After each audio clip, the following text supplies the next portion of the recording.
Hello everyone, I'm ImKibitz and welcome back to Satisfactory, where last time we got to work on aluminium and now are producing somewhere in the range of like 3,000 per minute or 5,000? I don't know, just a lot of aluminum, pretty much an entire planet's worth. All so we can get batteries. We want batteries. We want at least 1,000 batteries per minute, both for space elevator parts, and then to power a supermassive drone fleet that will blot out the sun. Except we're a little far off from the batteries still. Our aluminum plant is looking pretty, not complete.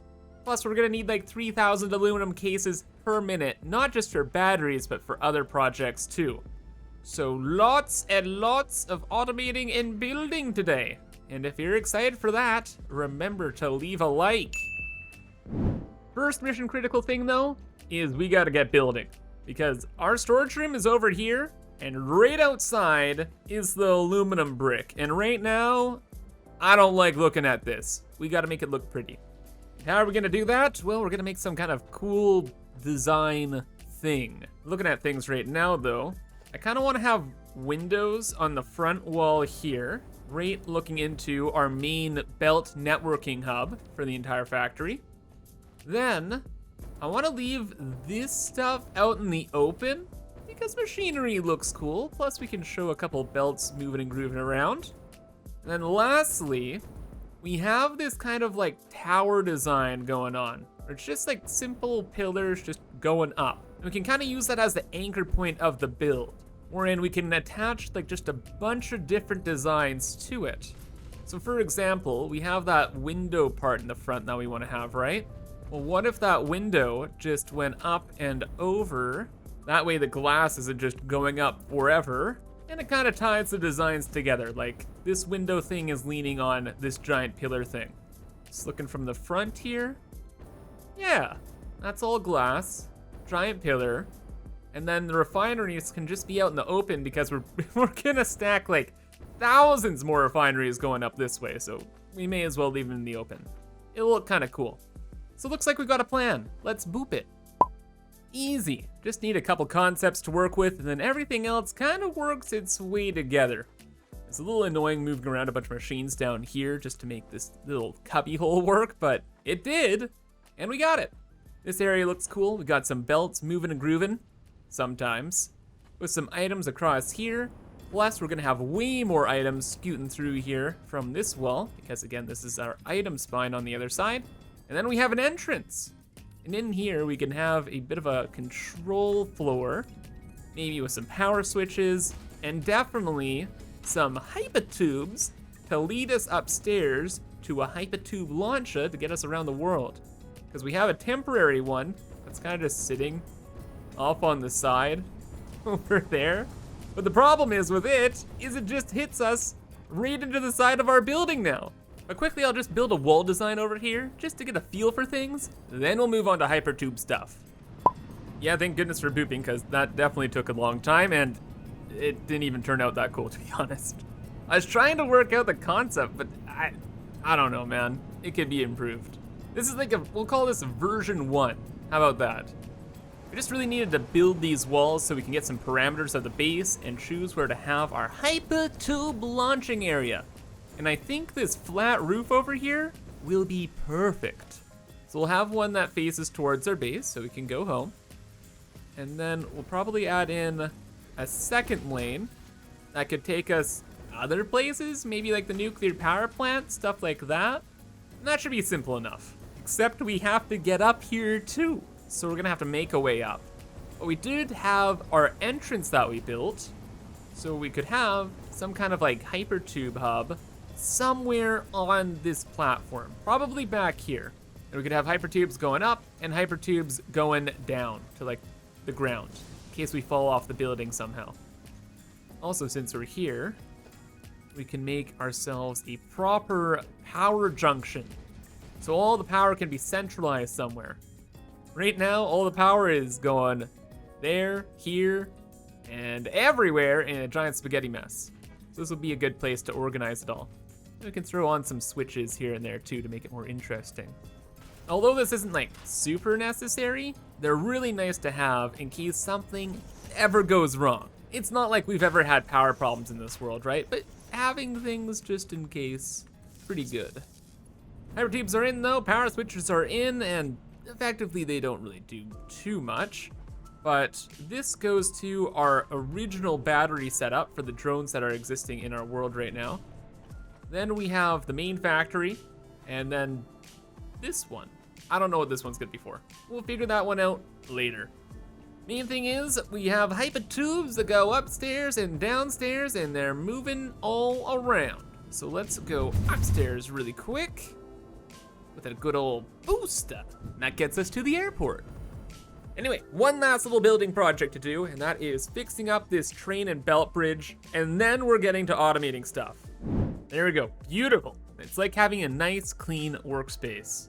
Is it super necessary? No. But would it annoy me for the rest of time if I didn't fix it? Of course it would. So, we're all good now. And we can get to making our aluminum casings. So we are trying to make 2,730 aluminum cases per minute, which will take about, actually, I don't know, aluminum cases. What is the recipe for that? Well, we're gonna use this alternate that takes 20 aluminum ingots and 10 copper to make 15 cases. 112.5 per minute. Okay, if we're making 2,730 divided by 112.5, that's 25 assemblers pretty much. However, 24.267 divided by 2.5, in case we overclock them, is 9.7. So we need 10 assemblers in order to make everything. Let's get to it then and find a space to build. So we could add in some assemblers on this floor pretty easily. Or we could add them in right here. Like, this is where all the copper's at. That's where all the aluminum ingots are being made. So, you know, like, it'd be kind of cool. We could maybe do this. I'm sure we could fit in the assemblers, right? Let's see. It's 1, 2, 3, 4, 5. Oh yeah, and we could center these a bit better, and there's plenty of room. Well, for the machines. The belt work's gonna be another story, because each of these, if it's fully overclocked, is gonna be taking 150 times 2.5 aluminum ingots. 375 aluminum ingots per machine. Wait a second, and 375 times 2, 750, okay. So it fits, 2 machines fit on the Mark V belt. And we have 10 machines. Yeah, things should work out. Those numbers seem nice. And how many ingots per belt do we have going here? Also, what's up with that? Figure it out later. Right now, this is making 60 per minute, and these 4, since they're all fully overclocked, are making 75 per minute. So 75 times 4 is 300, plus 60 is 360. 360 times 2 is 720. So if we combine this system of 5 with this system of 5, we'll have a 720 belt. But then we need an extra 30 per belt. Whatever shall we do? Don't worry, I got a plan. You see, past Kibs has been hiding a secret on the next floor. Over here, where we have our refineries, we actually have 11 systems. We have this extra system to deal with like little decimal points and whatnot. And fortunately, we have an extra 120 ingots being made here. And I'm sure if we did some load balancing, we can combine the ingots being made here downstairs with all these belts, and then we could make ourselves 750 lines. And we win the video game. Cool? Maybe. Setting this up with this amount of space might be a little tricky. We have to pull out all the stops this time if we're gonna make this work. This area will have to be used for all of that belt work I was just talking about. For the machines here, gonna have to use the frames, the almighty frames. So if we have these, we can add in an extra platform here. And then we can set up a whole platform at this level.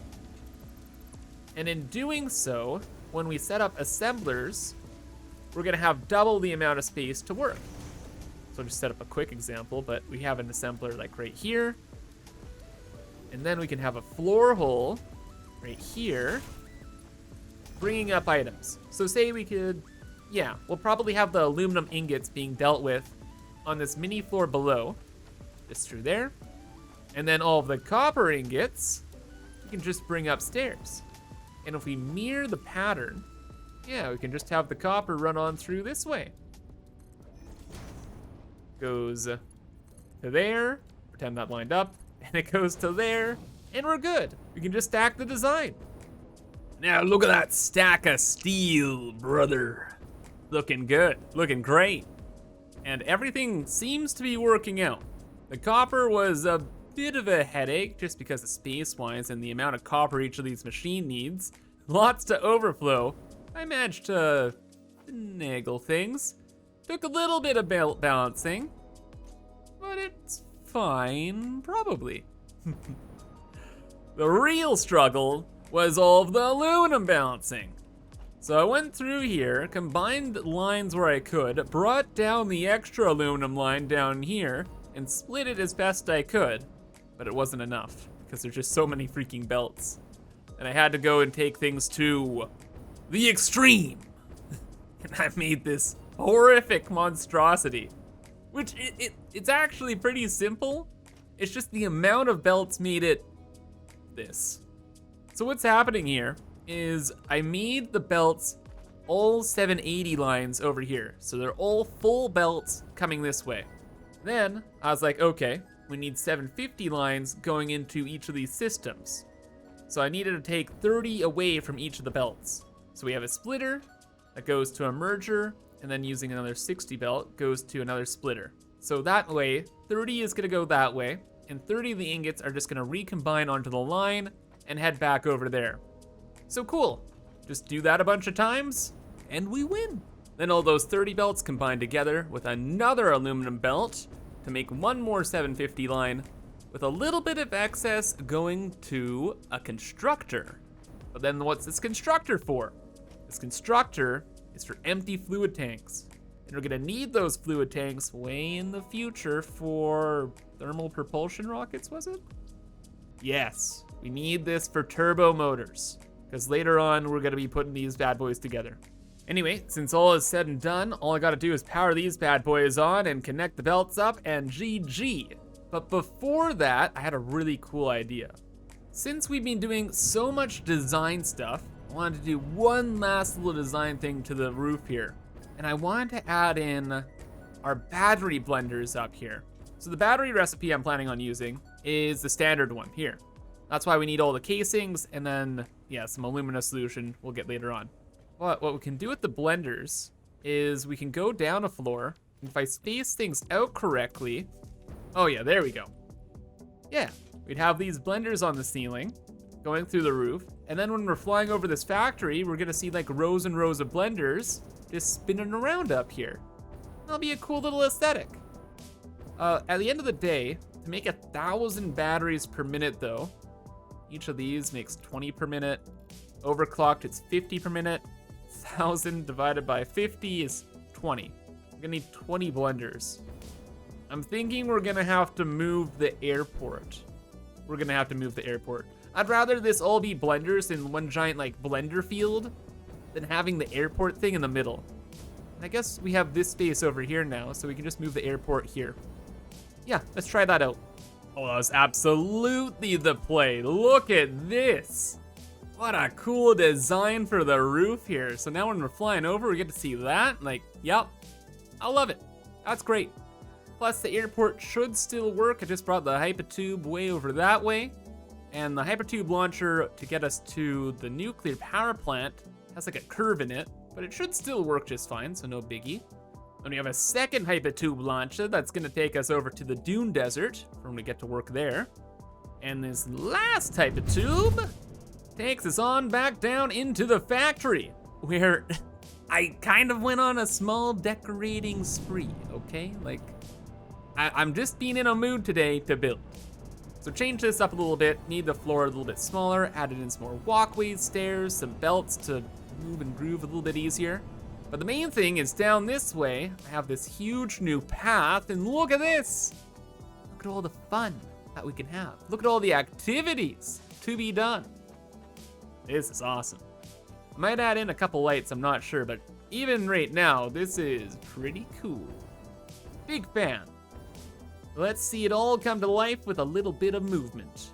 So, let's go aluminum.